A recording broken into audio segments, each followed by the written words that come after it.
This is On the Line, and I'm Eric Felton. China's Communist Party is expected to make a major transfer of power from one generation of leaders to the next in the coming month. But the man expected to take the top spot in the ruling politburo, Xi Jinping, mysteriously disappeared for 2 weeks this month, leading to wild speculation about his health and whereabouts. He reappeared September 15th, making a televised visit to a university in Beijing. China's leadership drama comes at a time of increased regional tensions, in particular, a growing dispute with Japan over territorial waters. How is the leadership transfer affecting events in China and vice versa? I'll ask my guest, Gordon Chang, journalist and author of the book, The Coming Collapse of China. Gordon, welcome. Thanks for joining us today. Thank you. So, how strange was this turn of events to have the man who's expected to be elevated to the top leadership position in China in just a month's time to all of a sudden disappear off the scene for 2 weeks? This was really bizarre. People were not expecting it at all. In the beginning of this year, everyone, or almost everyone, thought that this leadership transition would be smooth. But we've seen from the beginning of February these number of events completely unexpected. And now we have Xi Jinping, who is supposed to be the next leader of China, just drop off the radar screen, not seeing, for instance, Secretary of State Hillary Clinton when she visited Beijing and some other foreign dignitaries. So this is a real problem. We don't know whether it was a health problem or whether it was a political problem or whatever, but it can't be good news. And the Chinese ruling party is used to being able to kind of keep the lid on these things. And in this case, however, there was rampant speculation across the internet. It was sort of big topic in the social media communication within China. What does this say about the Chinese leadership's ability to keep wraps on stories at this point? Well, things clearly are very different now than they were, for instance, 10 years ago. And especially, in the Mao Zedong era, we had things like the disappearance of Lin Biao, who was Mao's second-hand man.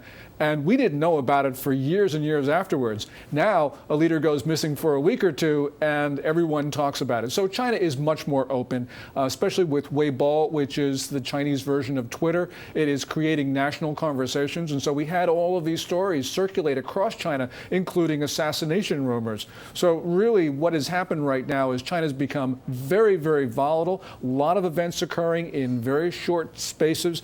And I think it's making it very difficult for any group of leaders to hang on to try to manage this situation.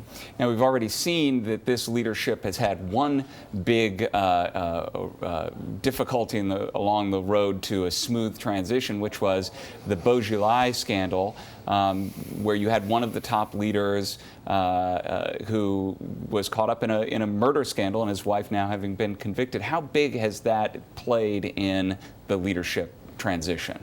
Well, that's not over yet. We just have had the trial of Wang Lijun, his former top lieutenant, his police chief.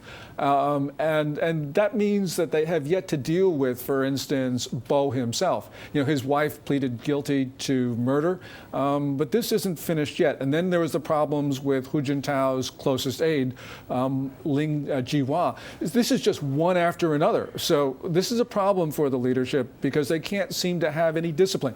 In the past, China had strongmen, Mao Zedong, Deng Xiaoping, who enforced discipline. Now they don't have a guy like that to be able to keep the officials in line. And that's why I think we're having all of these problems surface. And not only surface, but, people talking about them in the Chinese public. This has really gotten beyond the control of the Communist Party.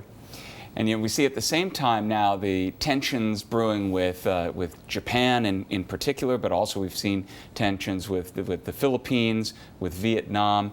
Are these events unrelated? Well, we have to remember that when Xi Jinping went missing for the first 2 weeks of this month, state media was completely silent. But at the same time, state media was ramping up the pressure on Japan. And one publication, Beijing Evening News, even suggested using nuclear weapons against Tokyo. So I think that there's no coincidence here that state media just couldn't deal with the internal problems and tried to divert people's attention to Japan, which is a very convenient target for the Chinese leadership. And yet, what are the risks that come out of this if this dispute sort of spins out of control? Well, throughout Chinese history, you've had Chinese people take to the streets in nationalistic protests, many of them against Japan in the last 100 years. And so this could spiral out of control. The other thing that's really important is that Japanese factories have started to shut down, and this just aggravates China's economic problems. The economy is clearly slowing, and it doesn't help when you have these large multinationals shutter their production because they're concerned about political stability. So how do leaders get chosen at this point in China for one generation to another?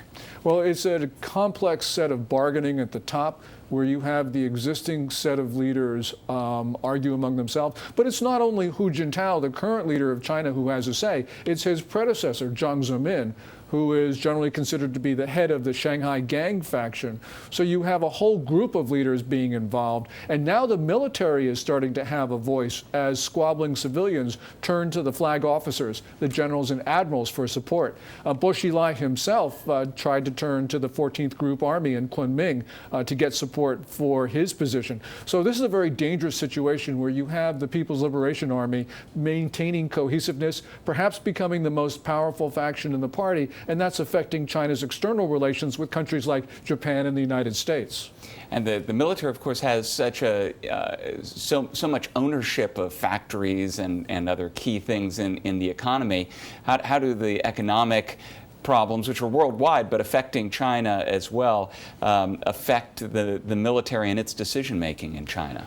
Well, so far, the military has not had a problem with the problems in the economy. They haven't rippled through yet. But I think that China's military ambitions for carrier groups, stealth fighters, and the rest of it is going to suffer because their economy will not be able to support all the things that the People's Liberation Army wants to acquire.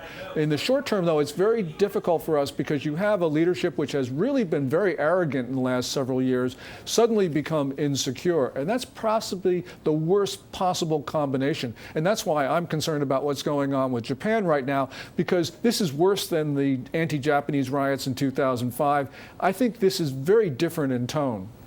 Well, we have a political season going on in China. We also have a political season going on in the United States, and China and its economic policies has become a flashpoint in the debates between President Barack Obama and challenger Mitt Romney. How is that being seen in China, and how is that likely to play out?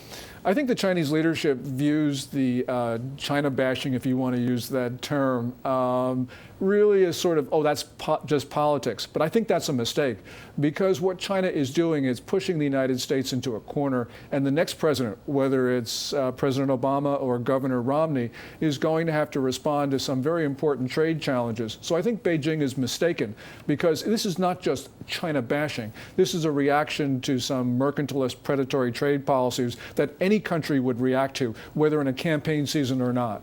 So has the past months where you've had all of these scandals going on that have involved Bo Xilai and then the disappearance of Xi Jinping, it's brought out this question of transparency in the government in China. Is there any indication to suggest that China's going to figure out a way to be more transparent about what's going on at the top reaches of its government? Well, everyone would like to see that occur, but unfortunately there's been remarkably little change in the political system. Yes, it's become a collective instead of one-man rule, but many of the things that we saw in the Maoist era have really carried over. And secrecy is one of them. So clearly this political system is changing a lot less than we would like it to. And I think that within the confines of the Communist Party's system, there is only limited amount of reform, political reform, that can take place. You don't have a strong guy like Deng Xiaoping to say, go out and do this. And so with this collective leadership, which is really quite bland, nobody really has the ability to go out and actually try to change things. And this is not just a question of politics, it's also economics, where we don't see the economic reform that everybody hoped. So I think the big story is almost a paralysis in the leadership these days, where they're not able to make the changes that everybody says are necessary. Now, there are some observers who've been saying there's an expectation that the the top ruling standing committee may actually contract from being some 9 members to 7. Is there something to suggest that power is going to get more concentrated in China? Well, that's a possibility. The Politburo Standing Committee used to be 7. It expanded to 9 10 years ago. And now people say, and we don't know, that it'll become 7 again. But at the first plenum after the 18th Party Congress, which is supposed to happen this fall, we will see if it's indeed 7. But I think that we probably are going to see a lack of institutionalization. People have been saying, well, the Communist Party has institutionalized its politics with rules, guidelines, practices, and limits. And if they come out with a 7-member Politburo, we know that that story is not correct. Well, Gordon Chang, journalist and author, thanks so much for joining us today. Thank you.